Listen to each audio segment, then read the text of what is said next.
In the video under review titled No Raila, No NASA, published on 4th February 2017, Mutahi Ngunyi and his 6 political kids takes a vantage position and pontificates wildly about Kenya's political future. What I wish to challenge in this video are certain characterizations and conclusions which are either misleading or untrue.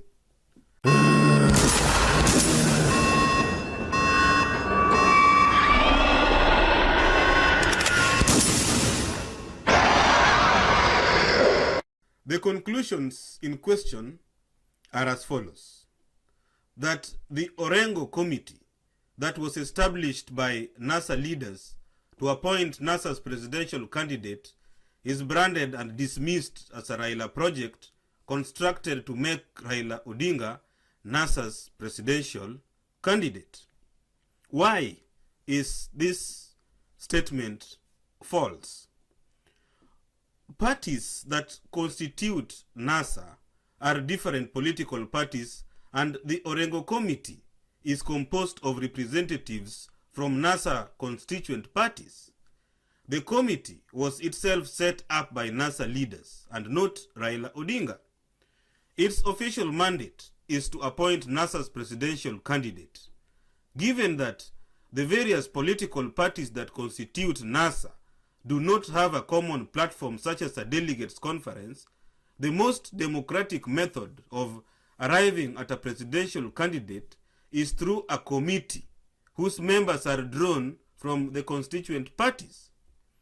What Ngunyi is suggesting is that the committee belongs to Raila Odinga, whom he posits, sets its agenda, manipulates its members, and decides its outcome through James Orengo. This is a malicious suggestion intended to malign Raila Odinga's name. To suggest that the committee is a fraud is to try and accomplish Ngunyi's fundamental agenda of besmirching and character assassinating Raila Odinga, a mission that forms part of Ngunyi's assignment by his Mount Kenya Mafia sponsors. Ad hoc committees are formed from time to time to address issues as may be necessary. The IEBC was sent home by a committee comprising CORD and Jubilee members. Ngunyi never dubbed it a Raila committee. The Orengo committee is not different. So Ngunyi should stop suggesting that there is some Raila magic in the Orengo committee.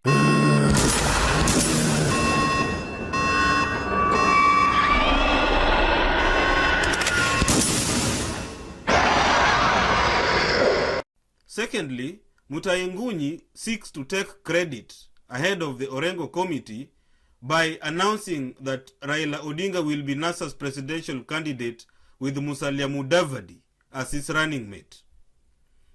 Even the most politically unconscious Kenyan who has been following political events in Kenya knows that the question of NASA's presidential candidate is more of a rhetorical question than a hard nut to crack.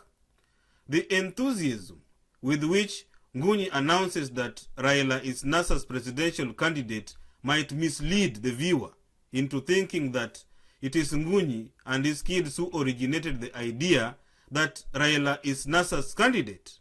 In retrospect, Ngunyi risks being charged with stealing Martin Ngatia's hypothesis that NASA will only succeed if Raila Odinga is its presidential candidate. Ngatia made this statement more than a month ago.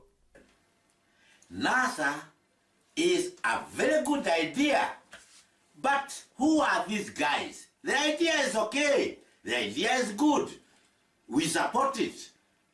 We think it's if they agree and they make them their goal, that's what we want. But the problem is, Mr. Raila Odinga, the NASA must understand that their candidates will be Raila Amolo Odinga, nobody else.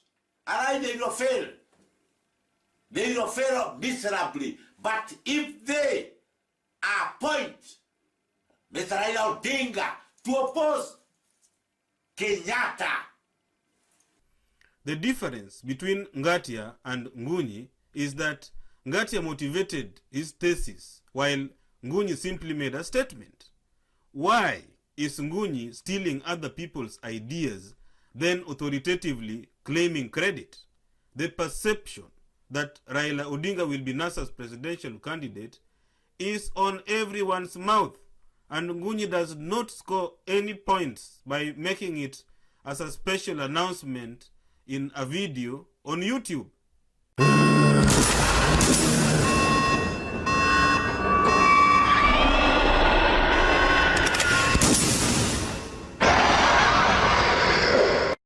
Ngunyi says, if Kalonzo does not become Raila's running mate, he will bolt out of NASA, run for president under Wiper to deny NASA the Kamba vote, after which Kalonzo will be appointed Prime Minister under Jubilee.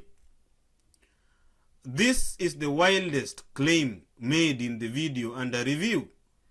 Let us cast Kalonzo and Mudavadi under the microscope.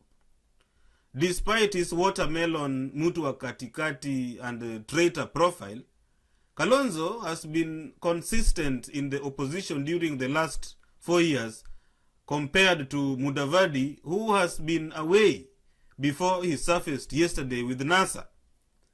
Kalonzo consumed tear gas, which sent IEBC home. Until the NASA idea was cast into CORD, Kalonzo was Raila Odinga's automatic running mate in CORD. In terms of votes, the 2013 elections gives Mudavadi 450,000 votes, while Kalonzo could command over 1 million votes if he sticks with NASA. Under the circumstances, why should Kalonzo fail to make it as Raila's running mate? True to character, Mutai gives no motivation because his brief is to entice Kalonzo with bogus analysis so that Kalonzo can bolt from NASA. After Jubilee shortchanged the Kalenjin, Kalonzo knows that the Kamba will never vote for Jubilee, and the foregoing analysis notwithstanding, Kalonzo will be alone if he bolts from NASA.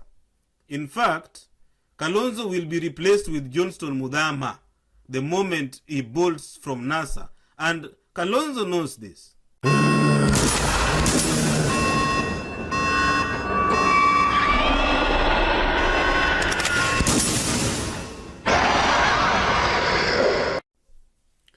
If Raila does not become NASA's candidate, he will boycott elections because he has prepared his supporters psychologically for election boycott. Last year, Raila made it clear that he would boycott elections if Isaac Hassan remained the IEBC chairman and if the commission is not sent home. The situation was so serious that the CORD leadership mobilized supporters to the streets in anti-IEBC demos where the opposition was tear-gassed, Kenyans were executed by Jubilee police, while numerous CORD supporters were injured. The struggle paid off because Isaac Hassan was eventually kicked out of IEBC while the whole commission was sent home.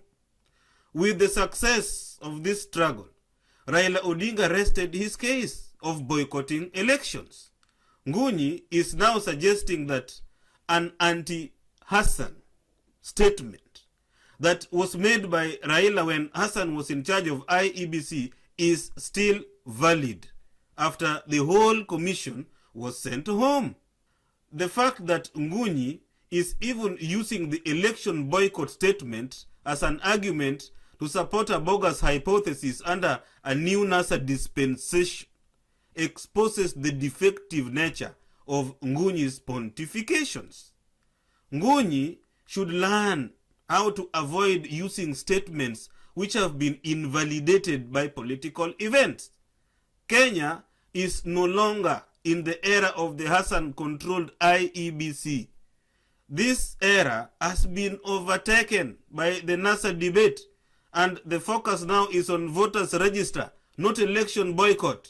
Ndugu Ngunyi should therefore wake up and smell the coffee.